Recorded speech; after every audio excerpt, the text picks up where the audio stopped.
Welcome to KultureFit. I'm your host, Natalie Dau, aka Rockstararms, and with me, as always, in studio is the amazing Aaron Rolley. Wouldn't say I'm amazing, but I'm here as well. Today we're going to be demystifying a few things that seem to be getting spoken about in gyms across Asia, and also as a topic of dinner table conversation. There's definitely two standout things that everyone is speaking about, and that is intermittent fasting and ketosis, two things that involve food. So Aaron, let's start with intermittent fasting, or IF as it's more widely known. What is it? Well, IF, I think from where I first learnt about it, there was a young Swedish guy named Martin Berkham, and I think he's the one that sort of whether you'd like to say it or not, it introduced us all to IF and what you can do with it in the fitness world. I think before that, you mostly had, not to say hippie type people, but people that were in this, vegan or longevity type community that were doing this sort of thing. And then Martin was the one that introduced to me for sure that we could use this in fitness to help us get leaner, and he claims to perform better. Whether that's true or not, it's hard to say. And the theory behind it is you eat for so many hours and then don't eat for so many hours. Yeah, that's it. Well, there's a standard template of 16 hours of not eating, and you get an 8-hour window in which to consume all your calories. There is some talk that it's better for women in particular to do 14 hours or less, so slightly less than a guy. But I mean, everyone's a little bit individual with that. And during that 8 hours, it's not a free-for-all of eat as many calories as you can. Unfortunately, I don't think any diet is a free-for-all. Everyone always promises that we can do that, but it just doesn't seem to happen, does it? No, unfortunately. I know the likes of Tim Ferriss and Joe Rogan talk about IF a lot, and they've probably brought it to the forefront for the general public. And a lot of athletes have tried it at all, but what are the benefits? There's one that always springs to mind, and that's cell regeneration. So when they talk about autophagy. I'm not sure if I'm always pronouncing that correctly. There's a few ways to say it. It's basically that when you're in the middle, towards the end of the fast, your body's needing this protein. So what it's doing is the cells, when they regenerate, there's a little bit of this cellular damage, and the body actually eats that cellular damage for the nutrition, and that they say is helping us to avoid the cancer and all these illnesses that we can get. So I mean, from all looks of it, it looks like it's really can be a benefit to us. And suitable for everyone, or as all diets, not suitable? We don't blanketly recommend IF. I think that it's good for some people. Someone like you that's got everything lined up. Not too much outgoing stress. You sleep well.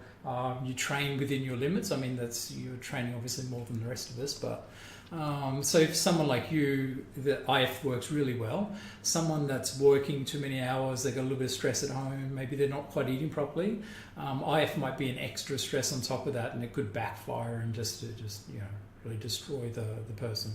Yeah, I mean, I'm obviously a massive fan. I follow the 16-8 rule every day. Well, it works well for you. Yeah, and from an energy level point of view, I mean, I can fast for 16 hours and run 18 kilometres, no problem at all. So I don't find it messes with my energy levels. But again, that's me personally. And then there's some people that, I know do a 24-hour fast once a week. Yeah, there's a few ways to do it now, isn't there? And I think they have that 5-2, which is the 2 days of limited calories. So that's 500 calories a day. And I think the Australian CSIRO or something came up with that one, and that seems to work well for a lot of people.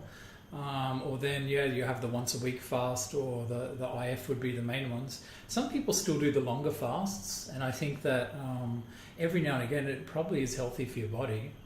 People have been doing it since the dawn of time. Most religions have some form of fasting in them, and there's probably a reason why that fasting is there. It must have been some benefit. I mean, and I think, the hours, so the 8 hours of eating, if we're working on the 16-8, that's adaptable, isn't it? So for me, I choose 8 a.m. to 4 p.m. and don't have a social life after 4 p.m. and don't go out to dinner with friends. I have no friends. But other people will choose, 12 p.m. till 8 p.m. if that suits them. That does seem to be better for a social situation. Yeah. And I think the original guy that I learned it from, again, Martin Burkham, he was the one that said, do it later in the day so that you can be normal. Yeah. So I'm not normal yet again. We all knew that already, right? But no, it's an interesting one, and like you say, not necessarily one size fits all. Or if someone's wanting to give it a try, would you even suggest trying, 14 hours and 10 hours of eating, and not just jumping straight into 16-8? Yeah, everyone's a little bit different, but I think that from what I've seen, slowly increasing that fasting window is probably the better way to do it. So if you usually eat breakfast at 7, your body gets used to that feeding time, so it's going to be a little bit difficult. So if you push it then until, say, 9 a.m, then the next week you're pushing it to 11, and then slowly you're getting towards that 1 p.m. The one thing I will say is, though, that when you're doing IF, it's important to get your calories right, because a lot of people go into it and they're fasting for that 16 hours, and then during the 8 hours they're not eating enough calories, and so then that really becomes a bit of a problem. Initially you'll be fine, but eventually you're really going to crash. And I think that everyone always talks about the meal that you break fast with is super important too. So it should be something that is your body's going to want to grab hold of and burn, rather than putting a whole heap of sugar into your body, breaking it. Yeah, probably a whole heap of sugar is never really unless that's how you're training. But yeah. And then I think I hear people say, oh, well, I'm doing it, but that's okay, I can have coffee, or I can have coconut water during the fasting time. But if you're truly fasting, it is water only during that fast time, isn't it? Yeah, I can't remember the name of the lady who Dr. Rhonda Patrick, I think it is, and she was the one that said, in between that fasting window, you should just be drinking water, and that's it, because once you punch anything into the system, the liver starts to process it, and then that blocks that autophagy for sure. Okay. But there are a lot of people doing it with a bit of black coffee, bit of black tea, but coconut water for sure, with the natural sugars in there, is going to punch you out of that fast. Oh, that's good. And then people, I think, say they're doing IF, and so can you do IF and be in a state of ketosis at the same time? And are most people doing that? That's a good question. Yeah. I can pull the answer out of my butt. I think that, whenever you're fasting, you're basically starting to burn fat anyway. The thing of ketosis is that you're using the ketones, which is the liberated fat for energy. I don't see, it would probably be much easier to do IF in ketosis as well, because then you're sort of basically just staying in that fat burning zone the whole time. Yeah. I personally probably would kill me, but I'm sure you could do it. Yeah, and so just for people who don't know what ketosis is, do you want to give them a quick rundown? Okay, I think so. When you go into ketosis in this situation for dieting, what you're trying to do is you get the body to start using fat as a preferred energy source over glucose, which is the easier one for the body to use for energy, because it's there. They don't really have to process much to use it for energy, whereas fat's a slightly longer process to liberate the energy out of. But what they're doing is, once you've been eating a very low carbohydrate, low protein diet for a while, the body starts to become adapted to using fat for energy. And that when you're in a state of ketosis, you're releasing these ketones and the body's using that as its fuel source or preferred fuel source. And I know at the start of 2017, I did something called the Maffetone test for 2 weeks, which is by Phil Maffetone, who's famous for putting your body into a state of fat burning around running. And so basically you take everything out of your diet, except for a bit of fat and pure foods. And, doing that and doing a fuel efficiency test before and then doing one after, it only took 2 weeks for me to completely, up the ante. So it is easy to do it in a short amount of time, really, with diet, right?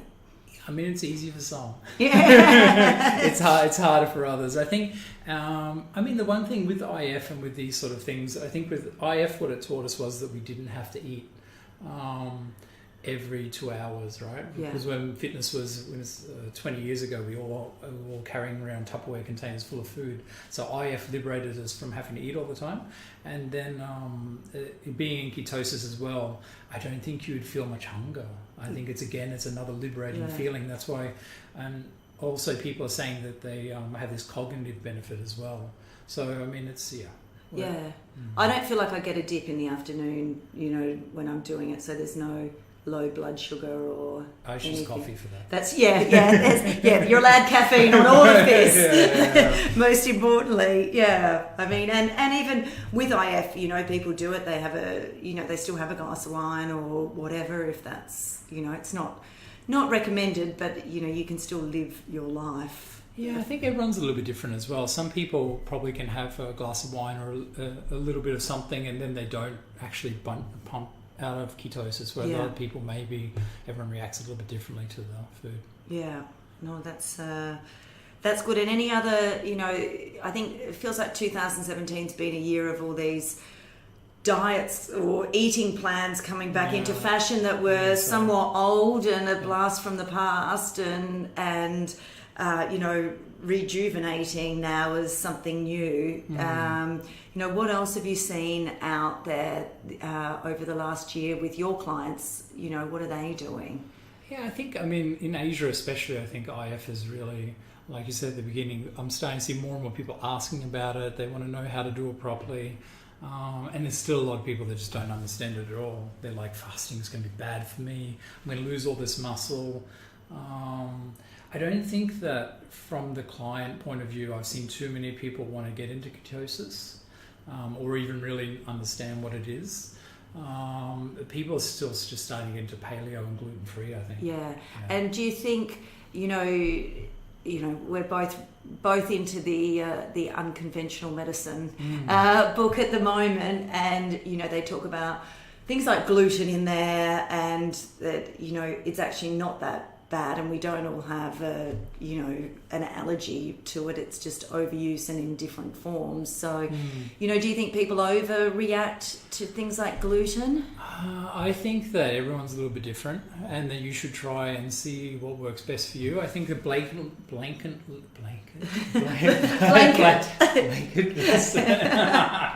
I think just throwing a net out there and saying everyone should be gluten-free, or everyone should do IF, or everyone should get into ketosis, it's just silly. And I think that it doesn't react the same with everyone, and it doesn't fit with everyone's lifestyle. So people shouldn't be scared to try things, but they also shouldn't be caught up in the dogma and saying this is how I must do it. So I think just have a go yourself, and make sure you give it a reasonable go.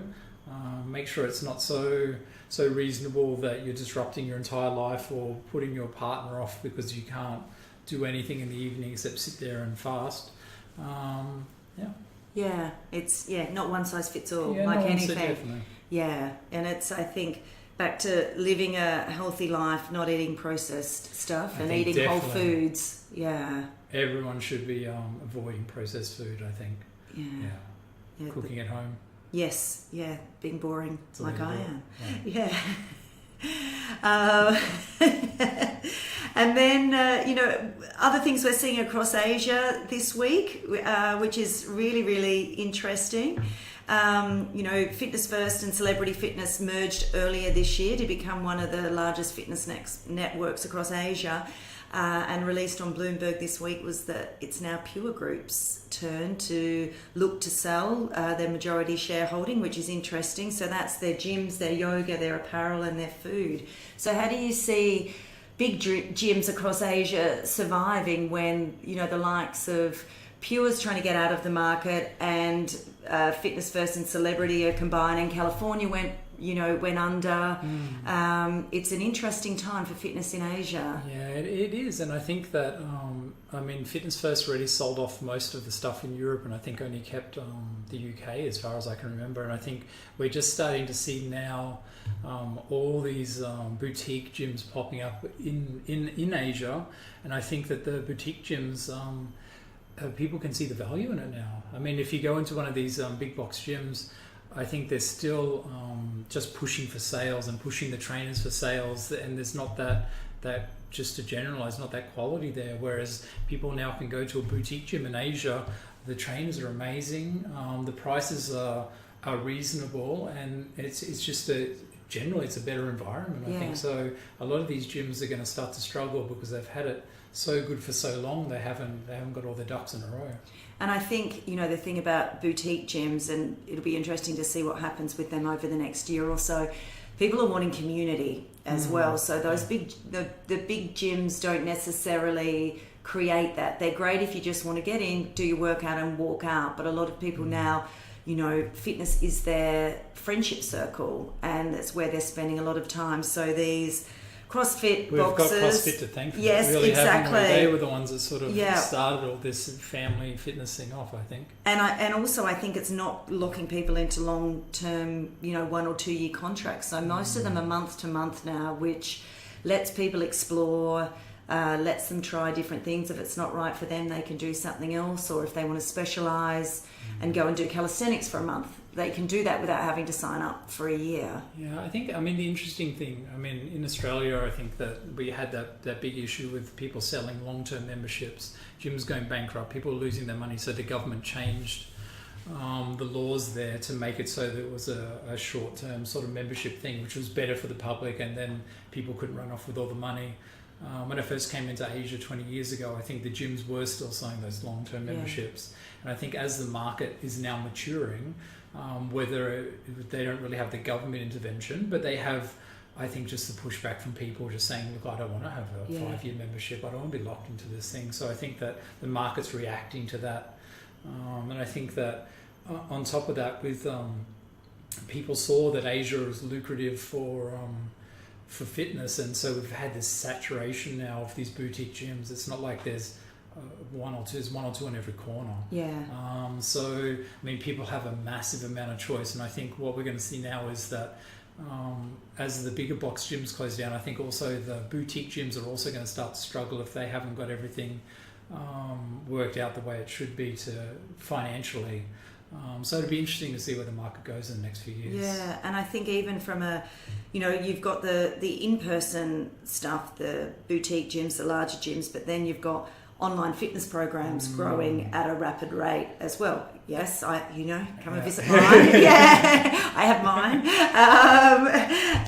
But that is a massive area for growth. So now you've got the big box gyms coming up with virtual programs within their gyms, so you don't have to attend a Les Mills class. You can then play it back on your phone and go into an empty studio and do it. So, it's really changing how people are interacting with fitness as well. It is really interesting. Of course, we don't want to plug anyone else's online program, but I have seen a few actually. And now that you mentioned the big box one, I saw one the other day. We were doing some corporate work, and one of the employees there showed me the program that they're following, and it was actually quite good. Yeah, the program was good. The video footage was amazing. The exercises were good choices. It's really it's matured. I just dropped the ball with that one. Yeah, just missed that whole thing. Just sprung up out of nowhere for me. And I think apps are almost a thing in the past. As long as it's mobile friendly, people are happy to watch it on their phone that way. It's the way it's going to go. I think luckily for us, though, people are always going to want that personal sort of interaction. So yeah, and having a program on your phone is fine. You've still got to go and do it, right? Yeah, like having a gym membership, you've still got to turn up and sweat it out. And then talking about community, one of Asia's biggest health and fitness events is coming to Singapore next April, which is exciting. ActiveFit Asia. Media Corp are backing the event, and we'll see international talent attend, as well as activations around fitness, nutrition, new products, seminars.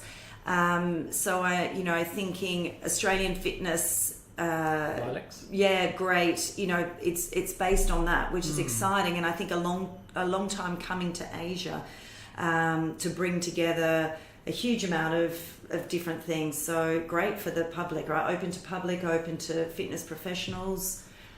And they have you involved. Oh, What more could they want in a fitness expo, Nat? I was watching TV and then we can see Nat flash up on the screen.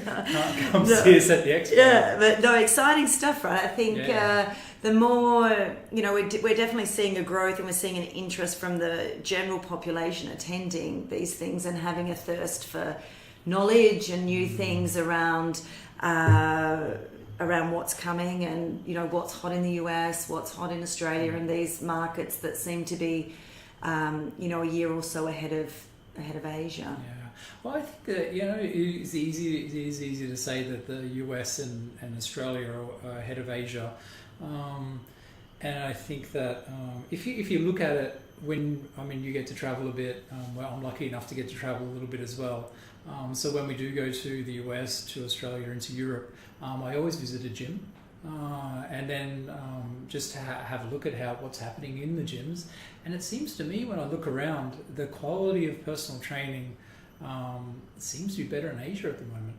From the gyms that I've been looking at, I'm not sure how it's been when you've been looking around. Or I think dependent upon the gym. I think also, I'm generalising here, obviously. But I think there's a lot more excitement around it, and it's now accepted as a profession in Asia. I think 10 years ago, there certainly weren't parents encouraging their children to be personal trainers or get into the fitness industry unless you were being a doctor. So I think now it's definitely lifestyle, and people are choosing it as a career and as a lifestyle. Yeah, well, I think that if the smart person will be focusing on fitness in Asia, because where the wealth is, just whether we like it or not, that's where the wealth is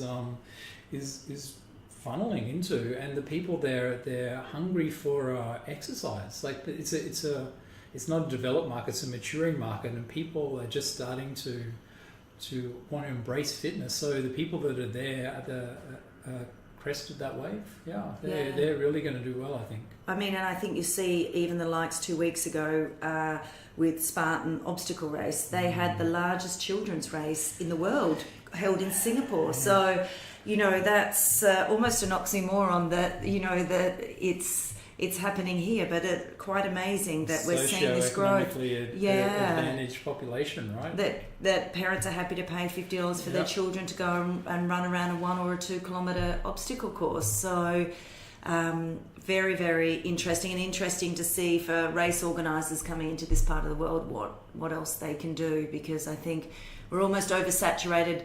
Every weekend there's at least 1 or 2 runs on. So again, they have to at some point either combine or drop off because there's only so much wallet share that people can spend. Yeah, and hopefully the quality will just keep improving as well. Yeah, it's a consumer's market, right? Yeah, at the moment it is. Yeah. And for any of those trainers out there that want to get into Asia, now's the time as well, because we're screaming we've got too much work and not enough staff. Well, you're looking for physios and trainers, so reach out to Aaron if you're an amazing physio or an amazing trainer, and he'll interview you for a job. Most definitely. Yeah. Anything else that you wanted to finish on with highlights of Asia this week? No, I think it's good. I think you touched on everything. Yeah. Great. All right. Well, thank you very much for joining us, everyone. That will be a wrap from KultureFit this week. Thank you to the amazing Aaron. As always, all podcasts are on www.thedailyescape.com. You can follow us on Instagram at The D-Escape and at Rockstararms, and Facebook, The Daily Escape, and Twitter, Rockstararms. And we look forward to chatting to you again soon. Bye, everyone.